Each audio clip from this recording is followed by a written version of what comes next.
Picture this. It is 2 in the morning. The temperature outside is minus 17 degrees. That is so cold that if you spit, it freezes before it hits the ground. A young man named Emeka is on his knees, not praying, but scrubbing the floor of a hospital bathroom in Toronto, Canada. His hands are red and cracked from the cold water. His back is hurting. His eyes are tired. He has not slept more than 4 hours in 3 days. His phone buzzes. He pulls off one rubber glove and looks at the screen. It is a message from his mother back home in Nigeria. He smiles a little, because even in all this pain, seeing his mother's name still makes his heart warm. He opens the message. He reads it, and the smile disappears. The message says, "Emeka, my son, your uncle says the price of iPhone 15 Pro Max is $650. Please send the money before Friday." He wants the gold color. Emeka stares at the screen for a long time. $650. That is almost 2 full weeks of his salary after taxes. 2 weeks of scrubbing floors. 2 weeks of standing in freezing cold bus stops at midnight waiting to go home. 2 weeks of eating plain noodles because he cannot afford real food. For an iPhone. For his uncle, who has never once, not even one single time, called to ask, "Emeka, are you okay? Are you eating? Are you warm?" Emeka puts the phone back in his pocket. He picks up the mop. And for the first time since he landed in Canada, he does not cry. He does not feel sad. He does not feel angry. He feels something much more dangerous. He feels nothing. And sometimes, when a man stops feeling, that is when he starts to make decisions that change everything. But to understand what happens next, we have to go back to the beginning. Where are you watching from right now? Drop your country in the comments. I want to see how far this story has reached. And if you are new here, welcome. Let's go. Emeka Okafor grew up in a town called Ogida, a small, quiet town in Imo State, Nigeria. It was the kind of place where everybody knew everybody, where the smell of palm soup floated out of every kitchen window in the evening, where children played football in the red dusty streets until their mothers called them in. Emeka was the first son. In Nigeria, you already know what that means. Being the first son is not just a position in a family, it is a job, a title, a responsibility that nobody gives you a choice about. From the moment Emeka was old enough to understand words, he was told, "You are the one. You will carry this family. Everything we do for you. And one day, you will do everything for us." His father, Chief Boniface Okafor, was a man who used to have money. Used to. In his younger days, Chief Boniface had 3 shops in the local market, a piece of land by the river, and another piece of land his own father left for him. He was not rich, but he was comfortable. He was respected. But years of bad business decisions, a failed poultry farm, and too many expensive traditional ceremonies had eaten into everything. By the time Emeka was in secondary school, the family was struggling. The shops were barely surviving. The land was sitting there doing nothing. His mother, Mama Ngozi, was a strong woman. The kind of woman who wakes up before the sun and goes to sleep after everyone else. She sold peppers and tomatoes at the market. She cooked, cleaned, prayed, and worried every single day about her son's future, because she believed in one thing with her whole heart. Education was the way out. And not just any education. Canada. The dream of Canada came from Emeka's secondary school teacher, a man named Mr. Chukwemeka. Yes, they shared a name, which Emeka's mother always said was a sign from God. Mr. Chukwemeka had a nephew who went to Canada, and within 3 years, the nephew had sent back enough money to build a 2-story house for his parents. 2 stories. In 3 years. That story spread through Ogida like fire. And it landed deepest in the heart of Mama Ngozi. She started saving. Quietly. She would cut small amounts from the market money, 50 naira here, 100 naira there, and hide it in a tin she kept under the bed. She did this for 2 years without telling anyone. Meanwhile, Emeka worked hard. Harder than any of his classmates. He knew what his mother was sacrificing. He could see it in her face every morning, that look of determination mixed with fear. So he studied. He read by candlelight when there was no electricity. He borrowed textbooks he could not afford. He stayed after school to ask questions. And it paid off. He got into the University of Port Harcourt. Chemical engineering. The whole compound celebrated. Chief Boniface poured drinks for neighbors. Mama Ngozi went to church 3 Sundays in a row to give thanks. But university in Nigeria is expensive. And after 4 years of scraping and borrowing and praying, Emeka graduated with a second-class upper degree, and immediately, a new dream appeared on the horizon. Canada. Not a nephew's story this time. Now it was real. Emeka had researched it himself. He had found information about study permits, work permits, pathways to permanent residency. He had stayed up many nights reading forums, watching YouTube videos, taking notes in an old exercise book. He came to his parents one evening and sat them down. He laid out the plan. A 1-year diploma program at a college in Toronto. The tuition was around 15,000 Canadian dollars. With the exchange rate at the time, that was close to 12 million naira. The room went quiet. 12 million naira. Chief Boniface looked at his hands. Mama Ngozi looked at the ceiling. Emeka said quietly, "I know it is a lot. But once I am there, I can work. I will pay you back everything. I will take care of everyone." That night, his parents talked until 3 in the morning.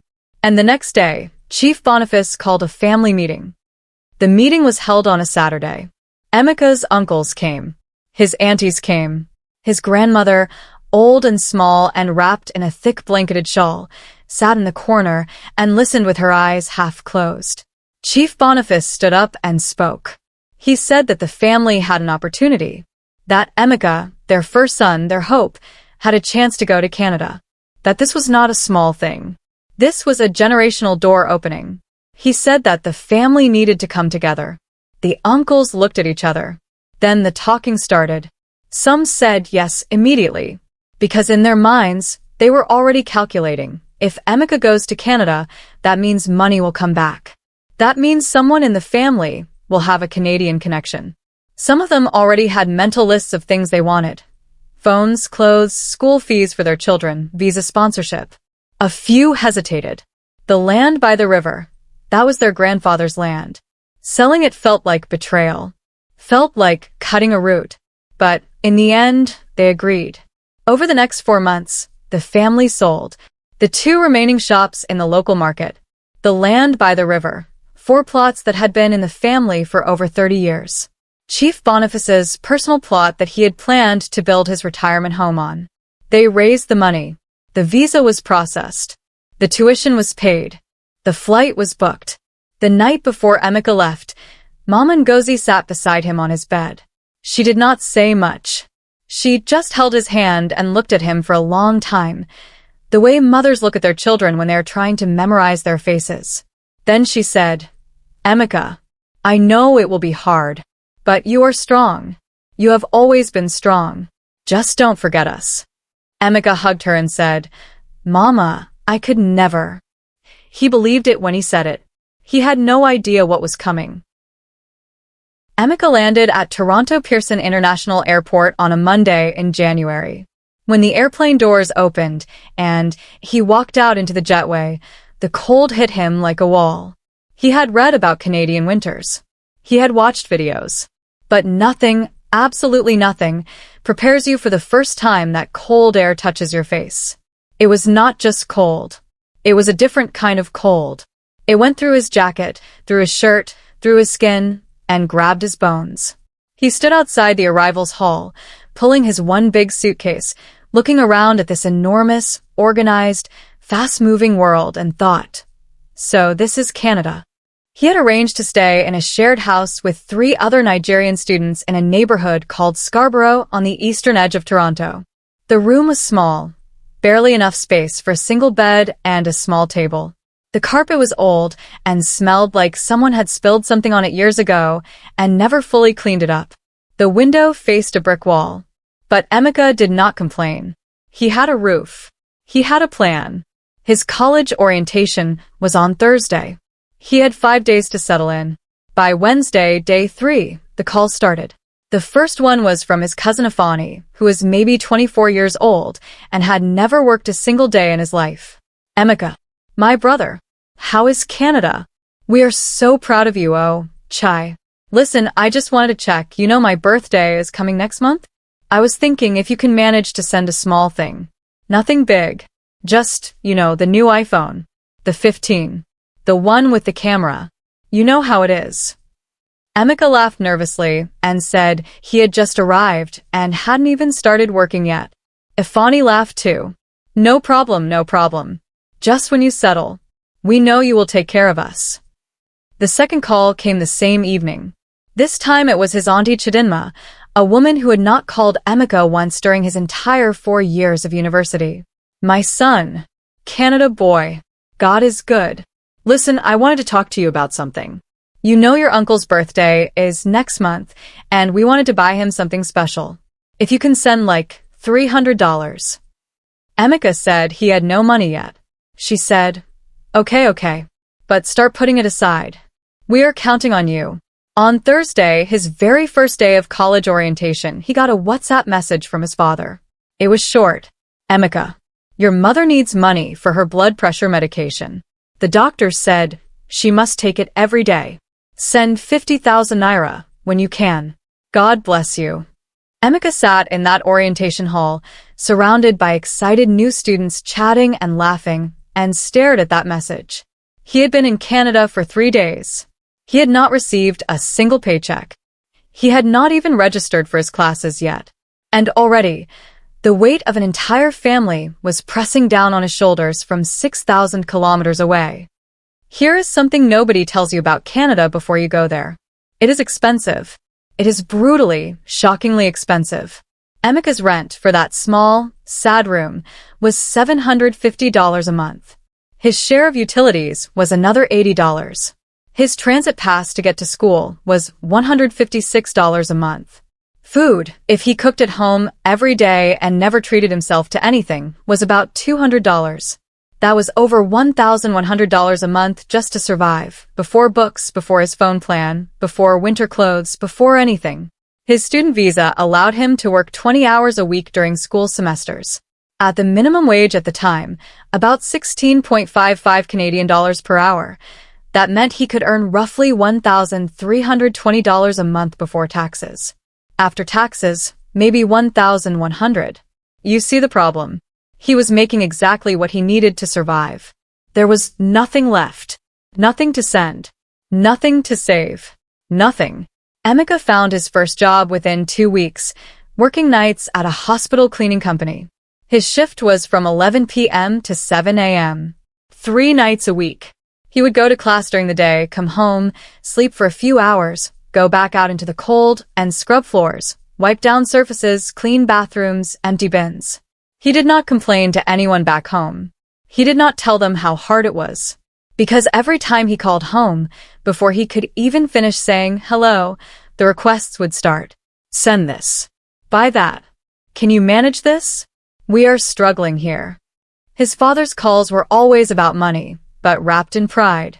Chief Boniface would talk for a while about the village, about neighbors, about church, and then always at the end he would say, you know things are tight here. If you can manage small something this month. His mother's calls were gentler, but they still came with needs. Medication, house repairs, younger siblings' school fees. His uncle Abina, the one who had agreed enthusiastically to sell the family land, started calling every 2 weeks. Each time with a new request. A generator, money for fuel, a laptop for his son. He always said the same thing. After all we sacrificed to send you there. After all we sacrificed. Those words burned. Because yes, they had sacrificed. And Emeka was grateful. He held that gratitude in his chest like a stone he could not put down. But no one had sacrificed more than him. He was the one here. In the cold. In the dark. Alone. The winter of his first year in Canada was one of the worst in recent memory. There were weeks when the temperature dropped to -25. Weeks when the wind made it feel like -35. Weeks when Emeka walked to the bus stop at 10:30 at night, after studying all day, in a second-hand coat he had bought from a thrift store for $18 because he could not afford a proper winter jacket. He would stand at that bus stop, stamping his feet to keep warm, watching expensive cars drive past with their windows fogged up and their heaters running, and he would think about home.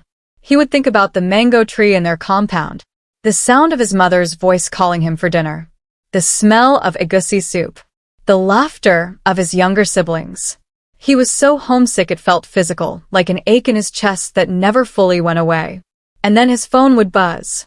Emeka, Auntie Grace is getting married in March. You need to send money for your Asoebi fabric and also for your contribution to the Owambi. Everyone is contributing 20,000 naira. He started sleeping only 4 hours a night. School during the day, work at night, study in between. Repeat. He started eating less to save more. His meals became simpler and simpler. Rice with canned sardines. Plain pasta with a bit of oil. Noodles. More noodles. Noodles again. He lost weight. His face got thin. The sparkle that used to be in his eyes, that brightness that his mother always said was his best feature, started to dim. And still, he sent money home when he could scrape it together. Because he could not bear the weight of saying no. Because he had promised. Because they had sold the land. But here is what was happening back in Nigeria, while Emeka was suffering in the cold. His uncle Obinna, who had cried at the family meeting about selling the grandfather's land, had used to share the money that was left over after the Canada expenses to expand his house. New tiles. New windows. A new sitting room. His cousin Ifani, who had called 3 days after Emeka landed asking for an iPhone, had been photographed at 2 different Owambi parties, wearing designer Agbada, spraying money. 2 of his aunties had made expensive trips to Abuja for business meetings that seemed to involve a lot of shopping. Nobody was suffering. Nobody was struggling. The land had been sold. The money had been raised. Emeka had gone. And back in Agida, life had continued, even improved in some ways, while Emeka scrubbed toilets in freezing Canadian hospitals at 3 in the morning. He did not know all of this yet. Not fully. But he was beginning to suspect.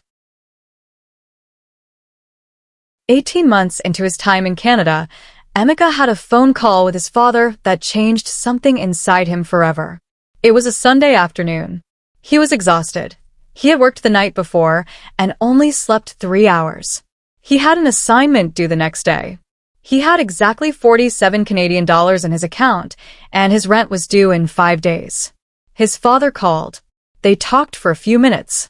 Then Chief Boniface cleared his throat, that familiar sound, the sound that always meant a request was coming, and said, Emeka, I have been talking to some people here. You know Barrister Adewale's son, the one who went to the UK 5 years ago? He just bought his father a car. A Camry. Brand new. Your father is not asking for a Camry, just a small car. Something I can use to move around. People are beginning to talk. They are saying my son is in Canada and his father is still trekking. It is embarrassing. Emeka was quiet for a moment. Then he said, very carefully, Papa, I have $47 in my account right now. My rent is due on Friday. Silence. Then his father said, and this is the part that Emeka would remember for the rest of his life. His father said, $47? Emeka, you have been in Canada for 1.5 years. What are you doing with your money? Emeka opened his mouth and closed it. He looked around his small, cold room, at the second-hand coat hanging on the door, at the half-eaten packet of noodles on the table, at the dark circles under his eyes that he could see in the reflection of his phone screen. What are you doing with your money? He ended the call politely. He sat on the edge of his bed, and he did not cry. He did not get angry. He just sat there in that cold, quiet room, and something inside him went very, very still. The months that followed were the darkest of Emeka's life. He kept going to school. He kept going to work. He kept sending money when he could. He kept answering calls. But something had shifted. He started watching differently, paying attention differently. A Ghanaian man at work, a quiet, older man named Mr. Asante, noticed the change in Emeka. They often took their breaks together, sitting in a small staff room with cups of vending machine coffee. One night, Mr. Asante looked at Emeka and said, Young man, You look like a person who is carrying something too heavy for one person." Emeka laughed it off. But Mr. Asani did not let it go. Over the next few weeks, slowly, Emeka started talking. And Mr. Asante started listening. And in that listening, Emeka heard himself, really heard himself for the first time in a long time. He heard how much he had given. He heard how little had come back. He heard the exhaustion in his own voice. And Mr. Asani said something that Emeka wrote down in his notebook that night. There is a difference between family and people who happen to share your blood. Family lifts you. The other kind, they drain you. And if you let a draining person drain you dry, you cannot help anyone. Not them. Not yourself. Not the children you will have one day. The first thing you must do is survive. You cannot pour from an empty cup. Emeka read those words every morning for a week. You cannot pour from an empty cup. The decision was forming. Slowly. Like ice forming on a river. You cannot see it at first, just the temperature dropping, the water getting slower and heavier, until one morning you look out and realize the whole surface has changed. He did not know yet exactly what he was going to do. But he knew, with the deep, certain knowledge of a man who has finally had enough, that something was about to change. He enrolled in an extra online course. He started a small savings account that nobody knew about, not his mother, not his father, nobody. He started researching, reading, planning. He was building something quiet, something that would either save him or cost him everything he had ever loved. And just when he thought he was finally getting control of things, just when he thought the storm was calming, his phone rang. It was his mother. And the moment he heard her voice, he knew something was wrong. She was crying. "Emeka," she said, her voice shaking like a leaf in the wind. "Your father, they have taken him to the hospital. The doctor says his heart." "Emeka, we need money. We need it now. They're saying they cannot treat him without a deposit." "Emeka, please." Emeka stood up from his chair. His heart was hammering. He looked at his phone screen, at his bank app, at the savings account he had been secretly building for 4 months. The money that was supposed to be his escape, his one chance. And his mother was crying on the phone. "Please, Emeka. You are all we have." Emeka stood frozen, his phone pressed against his ear. His mother's crying filled the small room like it was coming from the walls themselves. That sound, the sound of a strong woman broken down to tears, was the most painful sound Emeka had ever heard in his entire life. Worse than any cold night. Worse than any hunger. Worse than any insult. His mother never cried. Mama Ngozi was the kind of woman who buried pain deep and kept moving. The kind of woman who would cut her own finger and wrap it herself without making a sound. For her to be crying on the phone like this, voice shaking, words breaking apart.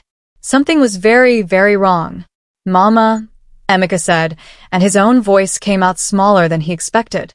"Mama, calm down. Tell me exactly what happened." Between sobs, she explained. His father, Chief Boniface, had collapsed that morning while walking to the market. A neighbor had found him on the ground, conscious but confused, holding his chest. They rushed him to the general hospital in town. The doctors examined him and said it was his heart. They needed to run more tests, keep him overnight, possibly for several days. They needed a deposit of 150,000 naira before they would admit him properly. 150,000 naira. At the current exchange rate, that was roughly 100 Canadian dollars. Emeka almost laughed. Not because it was funny, but because of the bitter irony. All these months of requests for iPhones and cars and party clothes, those were thousands of dollars. But right now, when it was actually life and death, when it was his father's heart, the amount needed was $100. He transferred the money within 4 minutes. He sent it through a fast remittance app, confirmed it was received, and then sat back down on his bed. His father was going to be okay. The doctors stabilized him that night. The tests came back showing a mild cardiac event, serious, but manageable with medication and rest. Emeka exhaled for what felt like the first time in hours. But something had happened inside him during those terrifying minutes. Something had cracked open. Because while he was panicking, while his heart was racing and his hands were shaking and he was fumbling with his phone to send money, a thought had pushed its way through all the fear, ugly and sharp and impossible to ignore. If I had sent all my savings home every time they asked, I would have had nothing to send tonight. He sat with that thought for a long time.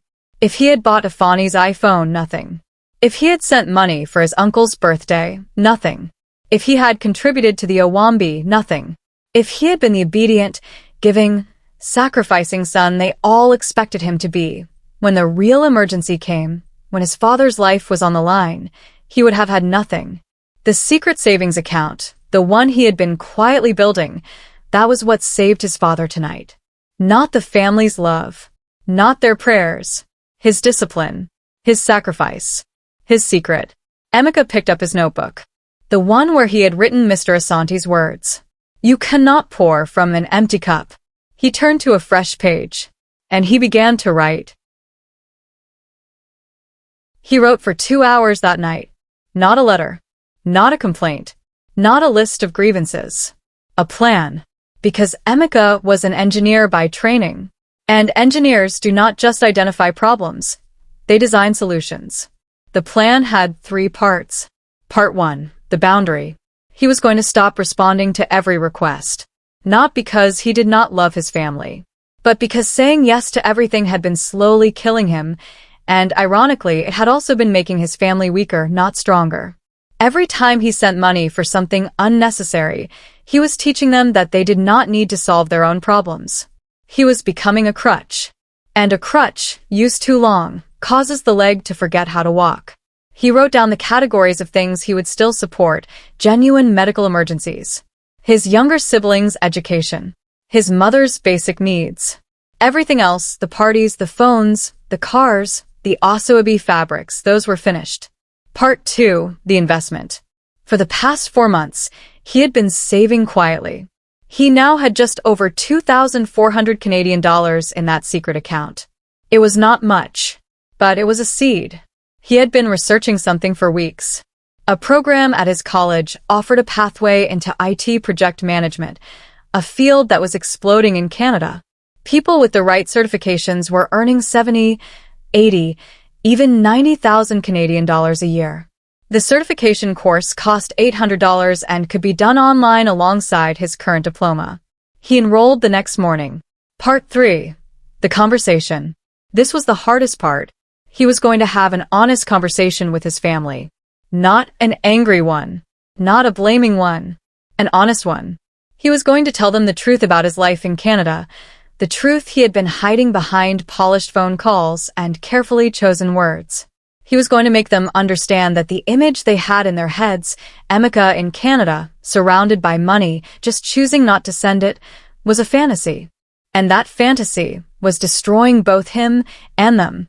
He was going to do this, not to hurt them, but because he loved them. Because love without truth is just performance. He closed the notebook. He looked at the ceiling. And for the first time in a very long time, he felt something light moving in his chest. It felt like hope. He called his mother first. Not his father. His father was still resting and Emeka did not want to stress him. He called his mother on a Saturday morning, Nigerian time, when he knew she would be sitting in the kitchen after prayers. She picked up on the second ring. Emeka. My son. How are you? Mama, he said. I am okay. But I need to talk to you today. Really talk. Can you give me 1 hour? There was a pause. 1 hour? Emeka, are you okay? Is something wrong? Nothing is wrong, Mama. I just need you to hear me. And then he told her everything. He told her about the cold, about the night shifts, about the noodles, about standing at the bus stop at midnight in a coat that cost $18 because that was all he could afford. About the $47 in his account when Papa asked why he was not sending more. About the weight he had been carrying, not just the financial weight, but the emotional weight of being 6,000 kilometers from home, alone, exhausted, and feeling like an ATM machine that everyone was waiting to use. He did not say it with anger. He said it with tiredness. He said it the way a person speaks when they have been holding something for so long that they simply do not have the energy to hold it anymore. His mother was quiet for a very long time. Then she said, in a voice he had never heard from her before, small and a little broken, "Emeka, I did not know." "I know, Mama." "Why did you not tell us?" "Because every time I called, there was a request before I could finish saying hello. And I did not want to disappoint you. I did not want to sound like I was complaining. You all sacrificed so much to send me here. I felt like I had no right to struggle." Another long silence. Then his mother said something that Emeka would carry for the rest of his life. She said, "My son, we sent you there to build a life, not to destroy yourself feeding ours. I am sorry. I am so sorry." And Emeka, who had not cried in months, who had trained himself to be hard and dry and practical, put the phone against his chest and cried. Not from sadness, from relief. 3 weeks later, Emeka organized a family meeting. This time, it was virtual. He set up a video call. He had never done that with the whole family before, and sent the link to his parents, his uncles, his aunties, everyone who had been at the original meeting where they sold the land. They all joined, some squinting at their phones, some with bad connections, some with children running in the background. Emeka had prepared. He had made a simple document, a single page. He shared his screen. He showed them in numbers, in naira, in dollars, what his life in Canada actually looked like. His income, his expenses, what was left. He showed them how much he had already sent home over 18 months. The total, when added up, was just over 3.2 million naira. The room, or rather the collection of small phone screens, went very quiet. His uncle Obinna, who had been the loudest about after all we sacrificed, looked at the number and said nothing. Then Emeka said, "I am not showing you this to complain. I am showing you this because I love this family. And I want this family to be okay, truly okay, not just appearing okay. The way things have been going, I was heading toward burnout or dropping out of school or worse. And if that happened, I could not help anyone." He paused. "I am still here. I am still working. I am not abandoning anyone. But things are going to change. I will support real needs. Education. Health. Genuine emergencies. But I cannot be a source of income for lifestyle expenses. That is not what Canada is. Canada is cold and hard, and I am fighting every day just to stay standing." He looked directly at the camera. "I need you to understand that. And I need you to let me build. Because if you let me build, if you give me 2 more years without the pressure, what I will bring back will be worth more than anything we can squeeze out right now." Nobody argued. Not even Afani. Not even Uncle Obinna. Maybe it was seeing the numbers. Maybe it was the way Emeka spoke, calm, clear, without bitterness. Maybe it was the fact that Chief Boniface, still weak from his hospital stay, nodded slowly on the screen and said, "My son is right. We have not been fair to him. This meeting is finished. Let the boy build." And that was that. The next 2 years were still hard. But they were a different kind of hard. Hard with direction. Hard with purpose. Hard with the knowledge that every sacrifice was going towards something real. Emeka finished his diploma program with honors. At the same time, he completed the IT project management certification. He started applying for jobs, entry level, anything to get his foot in the door. The rejections came. Many of them. He applied to 34 companies over 5 months. He got 6 interviews. He got 1 offer. A junior project coordinator role at a mid-sized tech firm in downtown Toronto. The salary was 58,000 Canadian dollars a year. He accepted before he finished reading the email. He remembered sitting in that small, cold room, the same room he had moved into on that January night 2 years ago, and just staring at the offer letter on his laptop screen. The number. The title. Junior Project Coordinator. He called his mother. She screamed so loud that his housemates knocked on his door to ask if everything was okay. He started the job in September. He was good at it.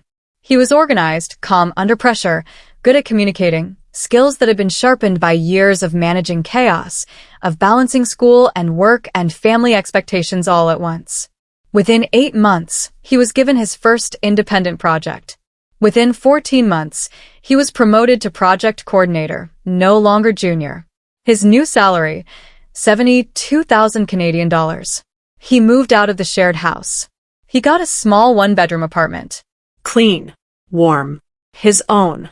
He bought a proper winter coat, a real one from a real store, not a thrift shop. He cooked real food. He slept 7 hours a night. He started to feel like a human being again. And something interesting happened back home. When the pressure stopped, when the family stopped treating Emeka like a tap they could turn on and off, they started finding their own solutions. Uncle Obena's son got a job at a bank in Owerri. Cousin Afani, shockingly, started a small logistics business. Chief Boniface, recovered and rested, restarted one of the market shops with careful management this time. The family was not dependent on Emeka. They were growing alongside him. 3 years after the family meeting, 5 years after landing in Toronto on that cold January Monday, Emeka booked a flight home. Not because he had to. Not because someone was sick, or there was an emergency, or someone needed something. Because he wanted to. Because he was ready. He landed at Port Harcourt International Airport on a Friday evening. The heat hit him the moment he stepped outside. Warm, thick, familiar air that smelled like red earth and exhaust and something frying nearby. He stood on the pavement outside arrivals and breathed it in. His mother was waiting for him. She looked older. A few more gray hairs. A few more lines around her eyes. But she was standing straight, wearing a bright yellow blouse, and the moment she saw him, this tall, broader, steadier version of her son, she put both hands over her mouth. He walked to her. She held him for a long time. Neither of them said anything. There was nothing to say. The whole family gathered that weekend at the compound in Agueda. A small celebration, not extravagant, not a performance. Just family. Food. Music from a small Bluetooth speaker. Children running around. Emeka sat outside under the mango tree that evening, the same tree he used to climb as a child, with a cold drink in his hand, watching the sun go down over the rooftops. His father came and sat beside him. Chief Boniface was thinner than he remembered. The hospital scare had aged him. But his eyes were clear and warm. They sat in comfortable silence for a while. Then his father said, "I owe you an apology, Emeka." Emeka shook his head. "Papa." No. "Let me say it." His father's voice was firm but gentle. "We sent you away with our dreams, and then we made those dreams heavier by adding our wants on top of them. What you needed was our support. What we gave you was pressure. That was wrong. And I am proud of you, not just for what you achieved, but for how you handled it. You did not run from us. You did not hate us. You came back." Emeka looked at his father, this man who had sold his retirement land, who had carried his own pride and his own fears, who had gotten it wrong in some important ways, but had never stopped loving his son. And he said, "I was always coming back, Papa." Before Emeka returned to Toronto, he sat down with his parents and presented the thing he had been quietly planning for over a year. He had saved enough, carefully, strategically, to make an investment back home. He was not going to build a flashy house to impress the village. He was not going to buy anyone a car. He was going to reopen the family shops, properly this time with a small capital injection with a real business plan, with his younger brother Tebena as the manager. Tebena was 22, sharp, hungry to prove himself. Emeka had been mentoring him quietly over video calls for months, talking about business basics, about record keeping, about customer service. The plan was simple. 3 shops. 1 selling household goods. 1 selling phone accessories and electronics. 1 as a small food provision store. Tebena would run them. Emeka would provide startup capital and occasional guidance remotely. The profits would go back into the business first, then to support the family. Not charity. Business. Not dependency. Partnership. His mother looked at the plan and said, "You thought of all this while you were there?" "Yes, Mama." "While you were scrubbing floors and eating noodles?" "Especially then," he said. "That is when I had the most reason to think." On his last night in Agueda, Emeka walked around the compound alone. He looked at the spot where his grandfather's mango tree stood, older than any living person in the family. He looked at the gate his father had painted blue years ago. He looked at the kitchen window where his mother's light was always on before everyone else woke up. He thought about the boy who had left this place 5 years ago with a single suitcase and a family's worth of dreams on his back. That boy had been eager and naive and full of love that had not yet learned how to protect itself. He was not that boy anymore, but he was not hardened either. He had not become cold or bitter or distant. He had done something rarer and harder. He had stayed soft enough to love and strong enough to survive. He had learned that you can love your family completely and still say no to them. He had learned that boundaries are not walls. They are bridges built carefully so that the crossing does not collapse under the weight. He had learned that the greatest thing he could give his family was not money. It was a model, a way of living, a proof that it was possible to start from a small compound in Agueda, stand in the cold in a second-hand coat, eat noodles in a tiny room, and build, slowly, painfully, honestly, something real. Something that would last. He got on the plane the next morning. He looked out the window as Nigeria disappeared beneath the clouds. He was not running away from home anymore. He was going back to work. There was a difference. And for the first time, since that cold January Monday, when he had landed in Toronto with everything to prove and nothing to fall back on, Emeka Okafor smiled. Not because everything was perfect, but because he had done the hardest thing. He had stayed. He had suffered. He had been honest. He had chosen himself, not selfishly, but wisely, and in doing so, had saved not just himself, but everyone he loved. The plane climbed higher. The clouds swallowed everything below. And Emeka opened his laptop, put on his headphones, and got back to work. Because that is what builders do. They build. Even at 35,000 feet. Even after everything. If this story spoke to you, if you have ever been the one carrying everyone while nobody asked if you were okay, leave a comment below. You are not alone. And if you are someone who has a Emeka in your life, someone far away, working hard, sending what they can, maybe pick up the phone today. Not to ask for something, just to say, "Are you okay?" Those 3 words cost nothing, and they mean everything. Please subscribe to this channel to support our growth. Every single subscriber tells us to keep telling these stories, real, honest, human stories that remind us we are not alone. Hit the bell icon so you never miss a new upload. Share this video with someone who needs to hear it today. We will see you in the next one.